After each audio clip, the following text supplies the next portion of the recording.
کی ہو جائے گی. اور اگر ایک گھر ہے آپ کے پاس تو وہ اس کے پاس رہے گا, یو ول بی آؤٹ. تو لوگوں نے شادی کرنی چھوڑ دی.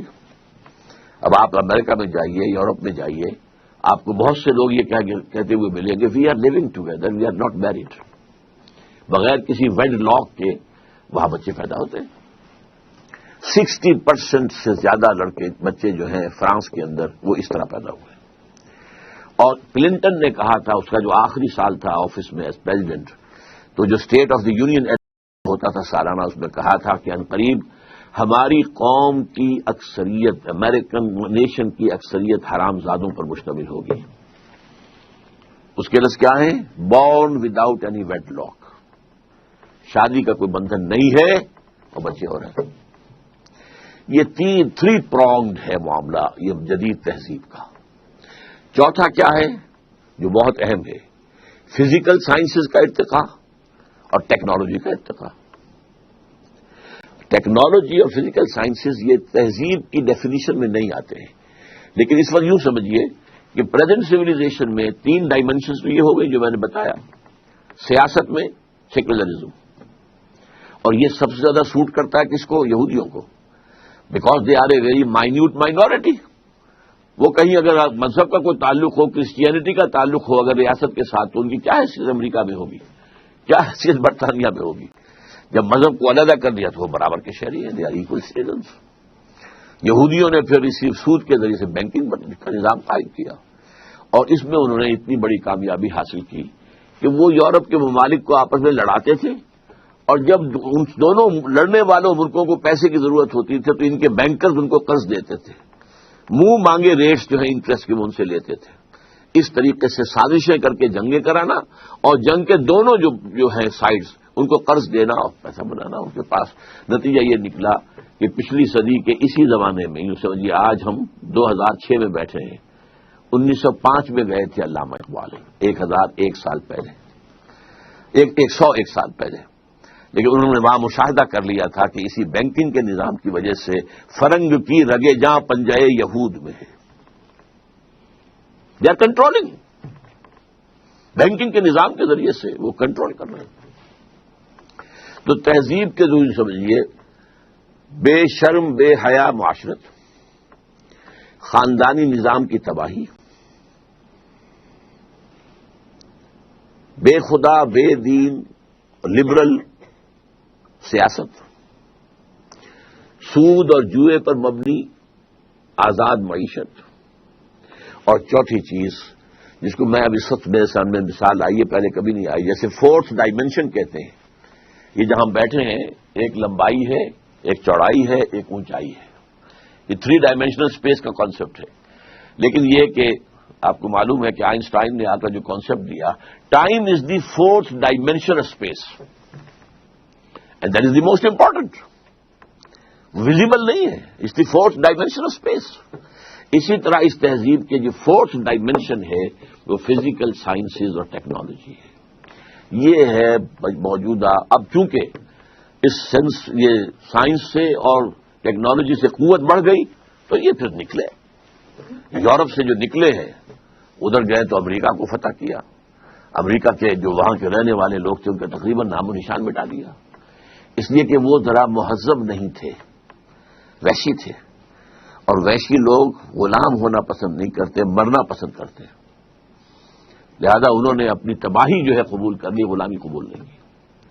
لیکن اس کے بعد ان کا جو آیا ہے سیلاب, 1492 میں فال آف اسپین ہوا ہے, فال آف گرینڈا. 1498 میں واسکو ڈی گاما نے راستہ تلاش کر لیا round the Cape of Good Hope, اور پورا مشرقی ایشیا جو ہے یہ یورپین طاقت ہو گیا. اب وہ نئے اسلحہ کے ساتھ آئے تھے, بارود کا استعمال یہاں کون جانتا تھا, گنز کس کے پاس تھی, لہذا وہ فتح کرتے چلے گئے, اور پوری دنیا میں وہ تہذیب جو ہے پھیل گئی. اور اس تہذیب کے پھیلنے میں جہاں اس کا بھی دخل ہے کہ اٹھنے والی قوموں کے اندر کوئی اچھے اوصاف ہوتے ہیں, ہارڈ ورکنگ ہوتے ہیں, زبان کے پکے ہوتے ہیں, تو نئی نئی ابھرتی ہوئی قومیں تھیں ان کے اندر یہ باتیں تھیں. اور دوسرے یہ کہ ان کا جو اسلحہ تھا اس کی وجہ سے پوری دنیا میں نہ صرف یہ کہ وہ کولونیلزم آ گیا بلکہ تہذیبی اعتبار سے بھی پوری دنیا غلام ہو گئی. So the present global civilization of the world. It is by origin European, but today it is global. اس میں تین چیزیں تو ان کی گلوبل ہو چکی ہیں، تین میں سے دو۔ سیکولرزم، یہ سکہ چل رہا ہے ہر جگہ پر پوری دنیا میں، انٹرسٹ اینڈ بینکنگ کی بنیاد کے اوپر معاشی نظام پوری دنیا میں ہے۔ البتہ تیسرا معاملہ جو ہے تہذیبی، جس کو اگر نیرو سینس میں تہذیب کا لفظ استعمال کیا جائے تو خاندانی نظام ہے، شرم اور حیا ہے، شادی کا بندھن ہے، اس کا تقدس ہے، والدین کی خدمت ہے، ان کا ادب ہے، بڑھاپے میں ان کی خدمت کرنا، یہ ساری چیزیں جو ہے، یہ تیسری چیز جو ہے اس کے خلاف اب ان کی پوری طاقت لگی ہوئی ہے کہ مسلم ورلڈ میں سے ان تمام چیزوں کو بھی ختم کر دیں، واش آف کر دیں، تاکہ جیسے ہمیں ویسے وہ ہو جائے۔ چنانچہ پہلے کائرو کانفرنس ہوئی تھی، ویمن لب کانفرنس، 5 سال کے بعد بیجنگ کانفرنس ہوئی، پھر بیجنگ +5 کانفرنس ہوئی جا کر نیو یارک میں یونائٹڈ نیشنز جنرل اسمبلی کے تحت، اور اس کا سب کا ایجنڈا کیا تھا اور کیا ان کی سفارشات ہیں؟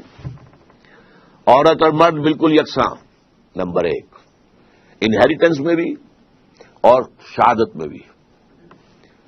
عورت اگر اپنا جسم بیچتی ہے تو اس سے آپ برا نہیں کہہ سکتے، پروسٹیٹیوشن کوئی برائی نہیں ہے، بلکہ پروسٹیٹیوشن کا لفظ بھی اپنے دولت سے نکال دو، انہیں کہو sex workers.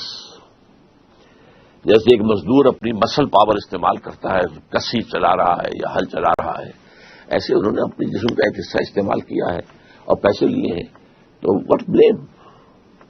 They are sex workers, not prostitutes. پھر ہومو سیکسولیٹی، اس کو بھی ایک نارمل انکلینیشن مانا جائے، یہ نہیں ہے کہ فطرت سے کوئی فرار ہے اور فطرت سے کوئی دور، نہیں، نارمل ہے۔ اچھا، عورت اول تو شادی کرے گی نہیں کرے گی تو گھر کا کام کاج کرنے کی وہ پابند نہیں ہے، اگر کرے گی تو ویج لے گی اپنے شوہر سے، اگر گھر کا کوئی کام کرے گی۔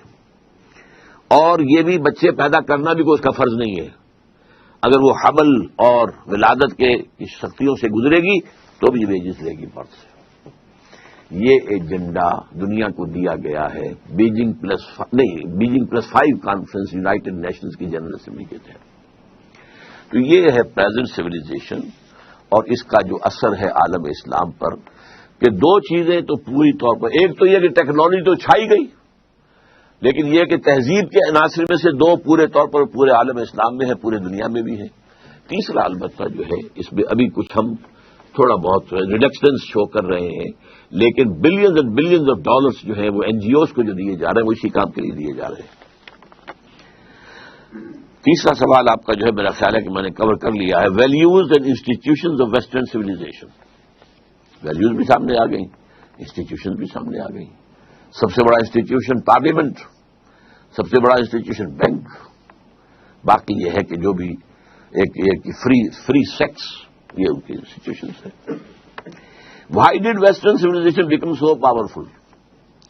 اس کا جواب بھی میں دے چکا ہوں۔ نمبر ایک تو یہ کہ ان کے پاس جو ٹیکنیکل طاقت تھی اس کا مقابلہ کرنے والے دنیا میں کوئی تھے ہی نہیں، اب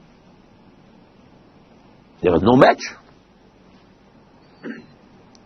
نمبر 2 یہ کہ یہ ذرا نیسنٹ ہیومن پوٹینشل تھا، اور یہ ایک فلسفہ ہے ہسٹری کا، فلاسفی آف ہسٹری، کہ ایک قوم اٹھتی ہے، پوری قوت کو پہنچتی ہے، جوان ہوتی ہے، پھر ادھیڑ ہوتی ہے، اور پھر بوڑھی ہو جاتی ہے، پھر مر جاتی ہے۔ یہ قومیں ابھری، یہ اپنے ان ڈارک ایجز سے نکل کر آئیں، جو وحشت کا دور تھا اور وحشیانہ جو انداز ان کا تھا اس سے نکل کر آئیں، تو ان کے اندر ایک طاقت تھی، نیسنٹ پوٹینشل جس کو میں کہہ رہا ہوں۔ یہ اسپینگلر کا ویو ہے جو میں نے ابھی آپ کو بتایا ہے کہ نیشنز اینڈ سویلائزیشنز وہ پیدا ہوتی ہیں، پھر بچپنا لڑکپن آتا ہے، پھر اس کے بعد جوانی آتی ہے، اس کے بعد ادھیڑ ابھر آتی ہے، اس کے بعد وہ بوڑھی ہو کر مر جاتی ہے۔ تو یہ تہذیب ابھی ویسے اپنی جوانی سے گزر آئی ہے، یہ اگر کھڑی ہے تو ٹیکنالوجی کے بل پر کھڑی ہے، اپنی تہذیب کے بل پر نہیں، اپنی طاقت ٹیکنالوجی، جو کچھ ہتھیار نیا میدان میں لے آتے ہیں۔ آپ کو معلوم ہے کہ افغانستان میں روس کو بھگانے والا، ویسے تو کہنے کو ہم کہہ دیتے ہیں اور صحیح بھی ہے کہ جو جذبہ شہادت تھا یہ افغانوں کے اندر، اور وہ غلام رہنا نہیں جانتے تھے، لہذا انہوں نے جانے دے کر، لیکن پھر یہ کہ ان کو یوز کیا امریکہ نے، ہتھیار بے پناہ، ڈالرز ٹرنک کے ٹرنک بھرے ہوئے آتے تھے، ان میں سے اس بہتی گنگا میں ہمارے جرنیلوں نے بھی ہاتھ دھوئے ہیں اور کروڑوں اربوں جو ڈالر ہے کمائے ہیں، اور بڑے بڑے ان کے بیٹے جو ہیں بڑے جو ہیں وہ انڈسٹریلسٹ بن کر آ گئے ہیں۔ کہاں سے آ گئے، کہاں سے پیسہ آ گیا؟ یہ جرنیل تو کبھی سائیکلوں پر گھوما کرتے تھے۔ بہرحال اس میں آخری فیصلہ کن ہتھیار کون سا تھا؟ Stinger missile. روس بھاگا ہے صرف سٹنگر میزائل کی وجہ سے۔ یہ میزائل کیا ہے؟ ہیلی کاپٹر آیا، گن شپ ہیلی کاپٹر سب سے بڑا ہتھیار تھا رشیا کا، اور اسے بچنے کی کوئی شکل نہیں تھی۔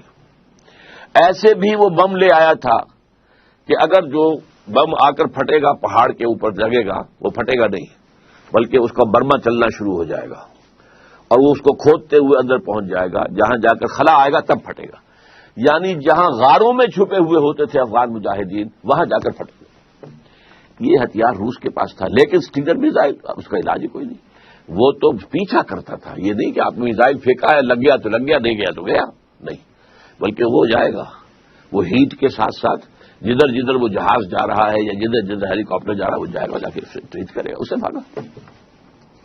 آپ کو معلوم ہے کہ فرسٹ گلف وار کے اندر جو نیا ہتھیار لے کر آیا تھا امریکہ، ایک تو یہ کہ اس کے جو جائنٹ بامبرز تھے، جو جہاز آئے تھے، اور جس طرح اس نے وہاں ان کی ساری کی ساری کمیونیکیشن کو جیم کیا، یہ سب ٹیکنالوجی تھی نا۔ لیکن وہ اسکڈ میزائل لے کر بیٹھا ہوا تھا صدام حسین، اس کا خیال تھا کہ میرے پاس بڑی طاقت ہے، میں یہاں سے تل ابیب کو اڑا سکتا ہوں۔ اسکڈ میزائل کا توڑ امریکہ لا کر اس نے دے دیا اسرائیل کو، جو اس کو کہتے ہیں پیٹریوٹ میزائلز، کہ اگر کوئی میزائل آ رہا ہوگا تو یہ راستے ہی میں اس سے ٹکرائے گا اور ہوا ہی میں وہ دونوں میزائل جو ہے ایکسپلوڈ ہو جائیں گے۔ اسکڈ میزائل کا علاج نکال دیا۔ اب پتہ نہیں اور کیا کیا ہتھیار ان کے پاس ہے، لیکن اس وقت ان کی تہذیب، اگر کہیں اسے تہذیب، ورنہ تو واقعہ یہ ہے کہ جو علامہ اقبال نے کہا تھا کہ دیار مغرب کے رہنے والوں، خدا کی بستی دکان نہیں ہے، کھرا جسے تم سمجھ رہے ہو وہ اب ذرے کم عیار ہوگا، تمہاری تہذیب اپنے خنجر سے آپ ہی خودکشی کرے گی، جو شاخ نازک پہ آشیانہ بنے گا ناپائیدار ہوگا۔ یہ جو پروفیسی کہہ لیجئے اقبال کی طرف سے جو پیشن گوئی تھی 100% پوری ہو چکی ہے، تہذیب مغربی مر چکی ہے۔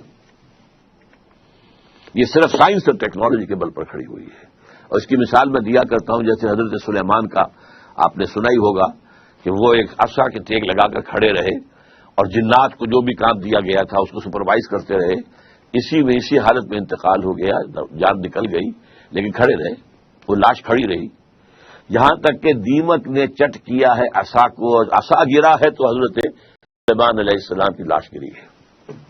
اسی طرح دیمک چٹ کر چکی ہے اس تہذیب کو، جس کا سب سے بڑا مظہر میں آپ کو بتا چکا ہوں کہ عنقریب ہماری قوم کی اکثریت جو ہے وہ حرامزادوں پر مشتمل ہوگی۔ دس از دیئر سویلائزیشن۔ اور شادی کے لیے کئی مرتبہ بش نے تقریر ہے کہ شادی کرو، شادی کرو، کوئی شادی کرنے کو تیار وائی خامخواہ اس بندھن میں بندھے ہم۔ عورت کو لاکھ ضرورت ہے، اگر وہ آئے میرے ساتھ رہے، بچے بھی ہوتے رہیں گے، but I am not going to sign the marriage document, why should I? یہ ہے تہذیب۔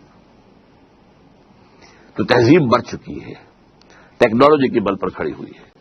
تو why did western civilization become so powerful? اس کا جواب آ گیا۔ How other civilization responded to western challenge.